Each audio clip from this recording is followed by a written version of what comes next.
Hitler and the Nazis' Anti-Zionism by Jeffrey Herf. There's a little bio for Jeffrey Herf. Jeffrey Herf, author of the award-winning book, quote, Jewish Enemy, Nazi Propaganda During World War II and the Holocaust, end quote, and professor of history at the University of Maryland, examines the historical inaccuracies behind ex-mayor of London Ken Livingstone's charge that, quote, Hitler was a Zionist, end quote. This week, Cambridge University Press has published his new book, Undeclared Wars with Israel, East Germany and the West German Far Left, 1967 to 1989. Okay, now here's the actual article. During the Cold War, the Soviet Union, its Warsaw Pact Allies, and the Western Far Left spread a variety of lies about the history of Zionism, the most famous of these falsehoods being the assertion that Hitler and the Nazi regime were supporters of Zionism.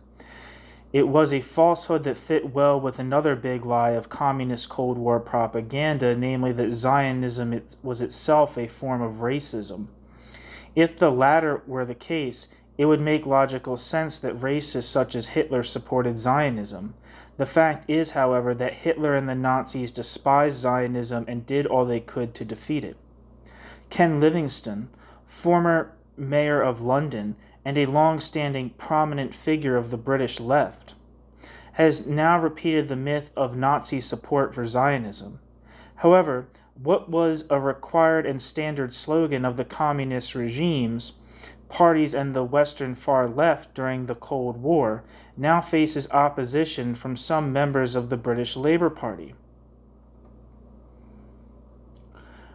That a man as prominent as Livingstone, whom the citizens of London elected as their mayor for 8 years, repeats such rubbish says a great deal about the ideas that have been circulating in what presents itself as a major cosmopolitan city.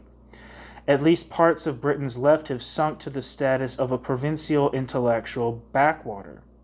Livingstone and those who agree with him are oblivious of the following well-established historical facts. First, Hitler despised Zionism. In fact, he ridiculed the idea as he was convinced that the Jews would be incapable of establishing and then defending a state. More importantly, he and his government viewed the prospect of a Jewish state in Palestine as part of the broader international Jewish conspiracy, which his fevered imagination presented as a dire threat to Germany. While after robbing them of most of their possessions, the Nazis did allow some German Jews to leave the country in the 1930s in order to travel to Palestine, that policy was primarily driven by a desire to get the Jews out of Germany rather than to build a Jewish state in Palestine. By the late 1930s, the Grand Mufti of Jerusalem, Haj Amin al-Husseini, who later collaborated with the Nazis in wartime Berlin, had informed German diplomats stationed in Jerusalem that the entry of Jews into Palestine from Germany was angering local Arabs. For reasons of their own, the Nazis cut off Jewish emigration in 1941 to pursue their goal of murdering Europe's Jews. This ignorance about the implications of the Holocaust is stunning, as the Israeli historian Anita Shapira has pointed out. It is only a half-truth to say that Israel was founded because of the Holocaust. The other half of the truth is that literally millions of Jews in Europe who might have contributed to the establishment of the Jewish state in Palestine could not do so because the Nazis had murdered them. The Holocaust itself was an enormous blow to the Zionist project. Second, Livingstone displays an ignorance of the history of World War II in North Africa. In November 1941, Hitler promised the Mufti, then in Berlin, that if and when the German armies were successful in the Caucasus, they would drive south to destroy the Jewish population then living in areas controlled by Britain in North Africa and the Middle East.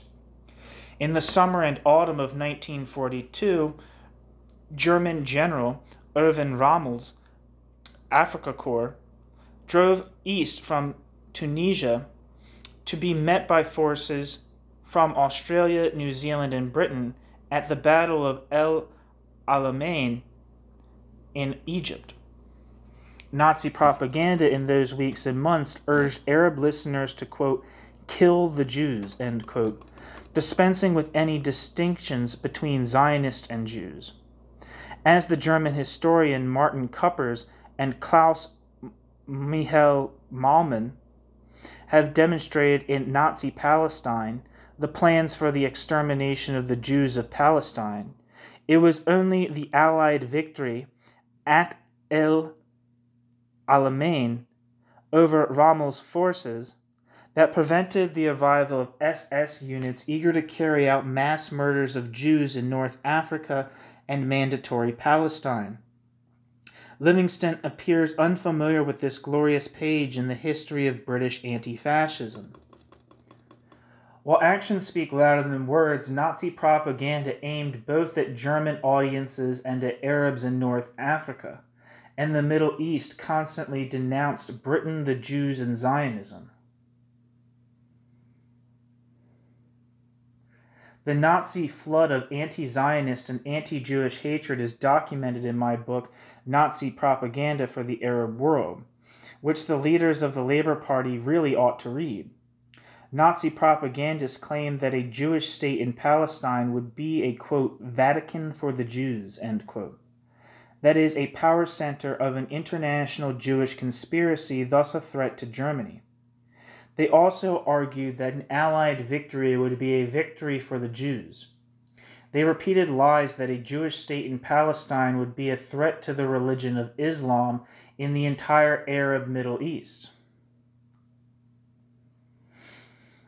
Zionism was described as a form of, quote, Jewish imperialism, end quote, that was linked to British and American imperialism and even to, quote, Jewish Bolshevism, end quote, in Moscow as well.